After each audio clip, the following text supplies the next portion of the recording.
Siapa yang beribadah kepada Allah tanpa ilmu, maka potensi kerusakannya, potensi madaratnya lebih dominan dibandingkan dengan potensi manfaatnya.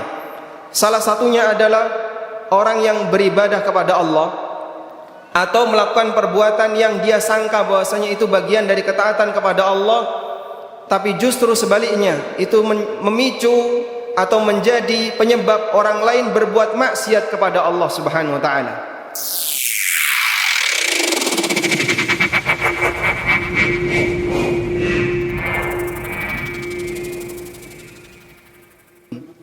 Hadirin jamaah Jumat dimakan Allah Subhanahu wa taala.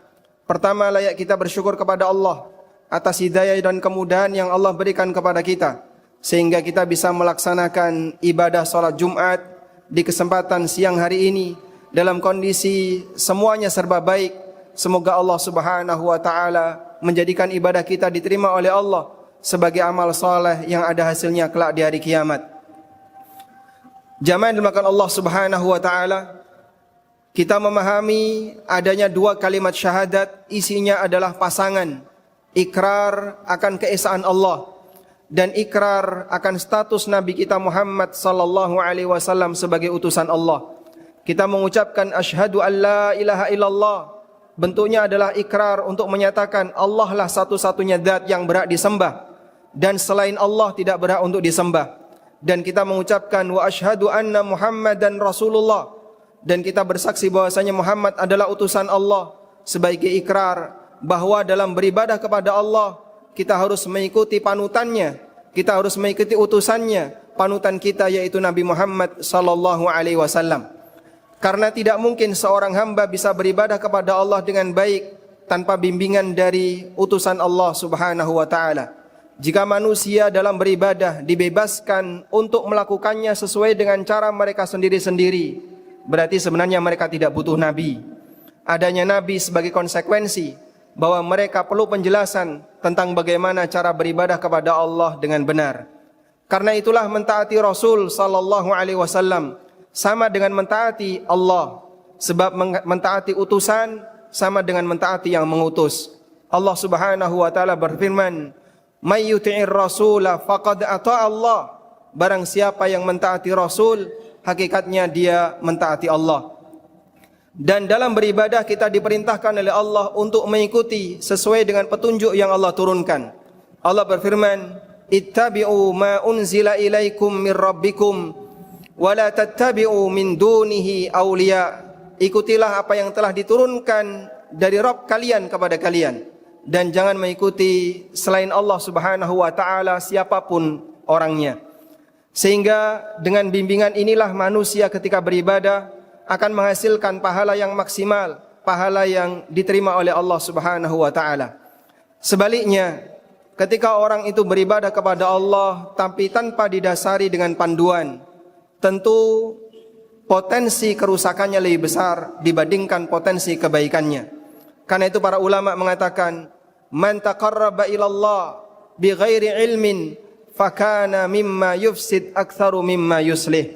Barang ada orang yang melakukan perbuatan yang dia sangka itu sebagai ketaatan dan ibadah kepada Allah, namun hakikatnya itu adalah perbuatan yang memicu perbuatan maksiat kepada Allah Subhanahu wa taala. Salah satu di antara contohnya Allah sebutkan di surat Al-An'am, yaitu sikap sebagian orang yang mencela Tuhan-Tuhan selain Allah dengan keyakinan bahwasanya ini bagian dari bentuk pengagungan kepada Allah. Namun ternyata sikap semacam ini memicu orang musyrikin, mereka mencela Allah, sehingga dengan sebab kaum muslimin mencela Tuhan selain Allah menyebabkan non muslim mencela Allah Subhanahu wa taala. Allah Subhanahu wa taala ingatkan dalam Al-Qur'an, "Wala tasubbul ladzina yad'una min dunillah fayasubbullaha adwan bighairi ilm."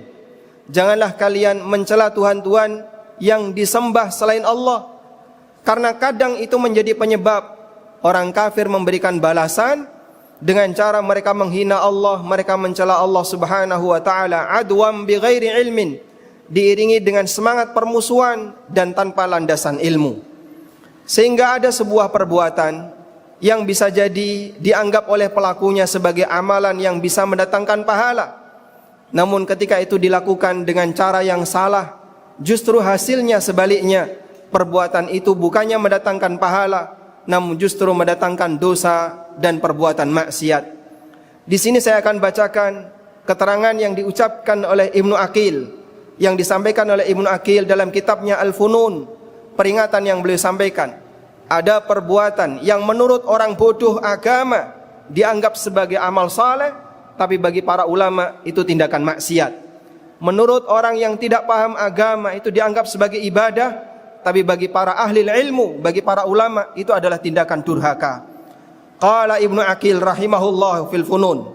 Ibnu Aqil dalam kitab Al-Funun menyebutkan, kam min aqwalin wa af'alin tukhraju makhrajat ta'at indal 'ammah wa hiya ma'thamun wa bu'dun minallahi subhanahu wa ta'ala indal ulama. Betapa banyak adanya ucapan dan perbuatan yang menurut masyarakat awam yang tidak paham agama dianggap sebagai bentuk perbuatan ketaatan, namun bagi para ulama itu adalah perbuatan maksiat dan semakin menjauh dari Allah subhanahu wa ta'ala. Lalu beliau menyebutkan salah satu di antara contohnya, mithlul qiraati fi aswaq yusihu fiha ahlul ma'ash bin nida'i wal bai'i wala ahlus suq yumkinuhumus sima' dzalika imtihan. Salah satu di antara contohnya, ada orang yang mengeraskan bacaan Al-Quran di tengah kesibukan manusia pada saat belanja di pasar. Mereka suarakan Al-Quran itu dengan suara yang keras di tengah masyarakat yang sedang belanja, sehingga tidak ada satupun orang yang memperdulikannya. Wa dzalika imtihan, dan itu hakikatnya adalah pelecehan terhadap Al-Quran. Mungkin bisa jadi bagi orang ini yang membaca Al-Quran di pasar, membaca Al-Quran di tengah keramaian, membaca Al-Quran di tengah kesibukan masyarakat ketika beraktivitas, dia berharap pahala dengan ibadah yang dia lakukan dengan membaca Quran itu.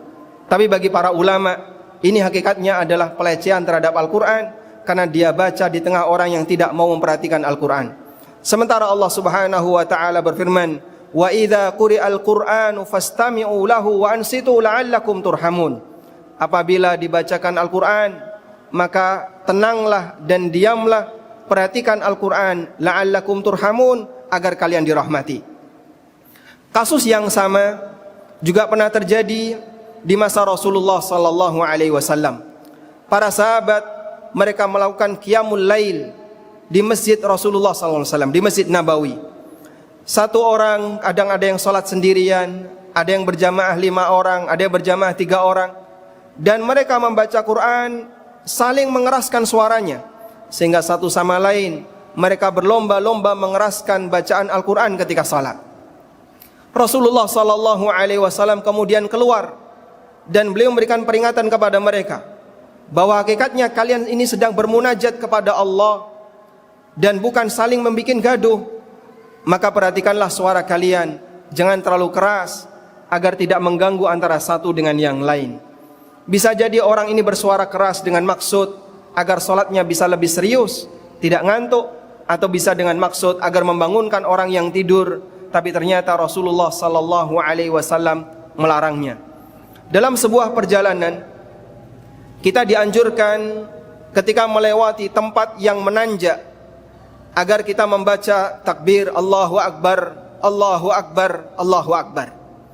Dan ketika kita melewati tempat yang menurun, agar kita mengucapkan tasbih Subhanallah, Subhanallah, Subhanallah. Praktek semacam ini dilakukan oleh para sahabat. Pada saat mereka melewati jalan yang menanjak, mereka bertakbir. Dan saat mereka melewati jalan yang menurun, mereka bertasbih. Di tengah demikian, sahabat itu mengucapkannya dengan suara yang keras, Allahu Akbar, dengan suara yang keras. Lalu Rasulullah sallallahu alaihi wasallam mengingatkan, arbi'u ala anfusikum, kasihanilah diri kalian, enggak usah teriak-teriak, nanti capek. Fa innakum tad'una as-sami'al qarib, karena zat yang kalian panggil adalah zat yang maha mendengar, lagi maha dekat. Kalian tidak perlu teriak untuk memanggil Allah, kalian tidak perlu teriak untuk kemudian memuji Allah subhanahu wa ta'ala. Wala tad'una asummal ghaib, dan kalian tidak memanggil zat yang bisu atau zat yang tuli dan zat yang tidak ada. Sehingga jamaah dimulakan Allah, terkadang ada sebuah perbuatan yang dianggap itu sebagai sebuah ketaatan, namun sebenarnya dalam pandangan syariat kita, hakikatnya perbuatan itu adalah sebuah kemaksiatan. Karena itulah, iringi dalam setiap amal saleh yang kita lakukan dengan ilmu dan panduan yang diberikan oleh syariat yang telah diturunkan oleh Allah Subhanahu wa taala. Demikian sebagai khutbah yang pertama, semoga bermanfaat. Aqulu qauli hadza wa astaghfirullah.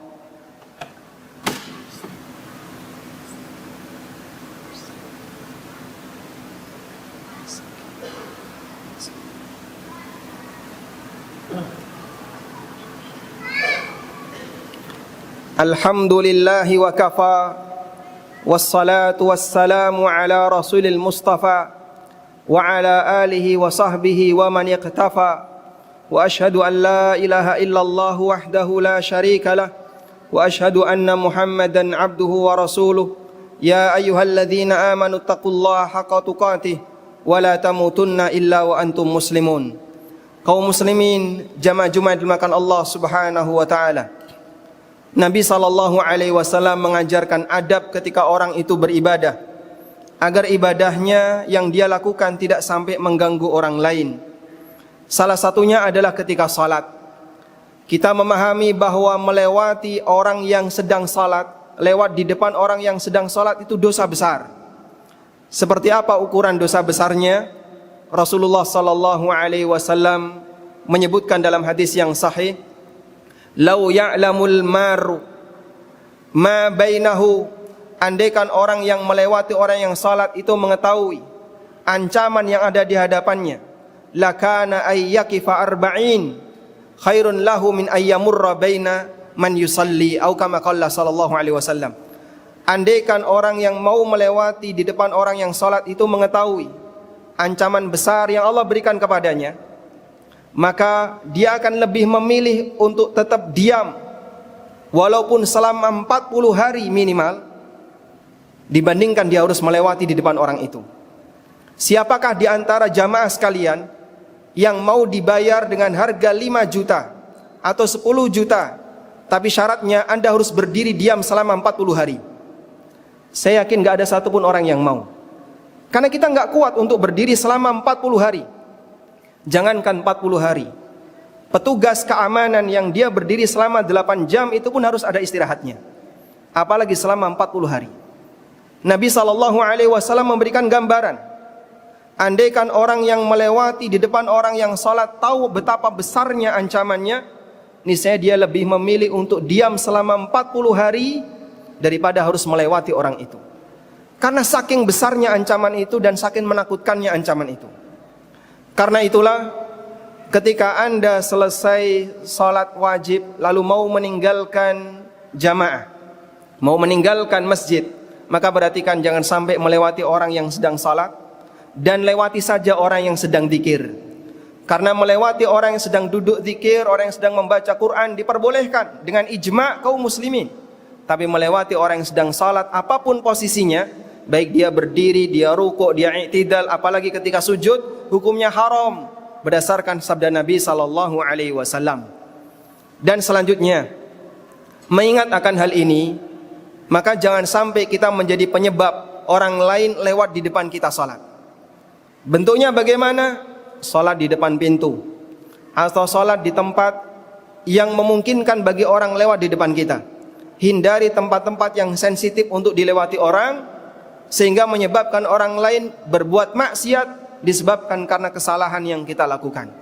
Masih banyak ruang dan tempat yang bisa kita gunakan untuk salat, sehingga tidak harus kita secara sengaja mengambil tempat yang di situ sebenarnya adalah tempat orang untuk lewat. Maka Anda bisa posisikan salat Anda di tempat yang aman. Jangan sampai Anda berada di tempat ketika salat di mana tempat itu mudah untuk dilewati orang lain. Dan perlu untuk diperhatikan, disebutkan dalam riwayat yang hasan, bahwa orang yang sedang salat lalu dia dilewati oleh orang lain dan dia biarkan saja, maka pahala salatnya berkurang. Sejumlah orang yang melewatinya, semakin banyak yang melewatinya, maka bisa jadi dia kehilangan banyak pahala karena dia biarkan orang lain lewat di depannya. Dan oleh karena itulah ketika ada orang yang lewat, Nabi SAW perintahkan agar kita menahannya sebagai bentuk ta'awun 'alal birri wat taqwa, tolong menolong dalam kebaikan dan takwa agar orang itu tidak terjerumus ke dalam perbuatan maksiat.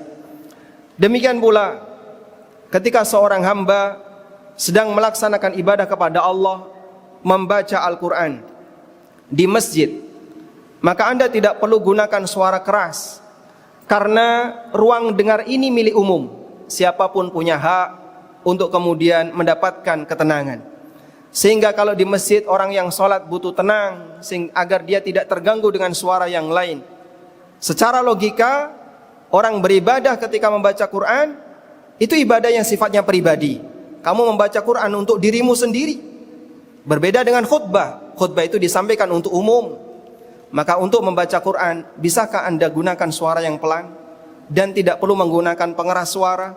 Karena ini adalah waktunya orang untuk sholat sunnah, dan waktunya orang untuk bermunajat kepada Allah Subhanahu wa ta'ala. Itulah salah satu di antara bentuk pengamalan dari apa yang tadi kita sampaikan.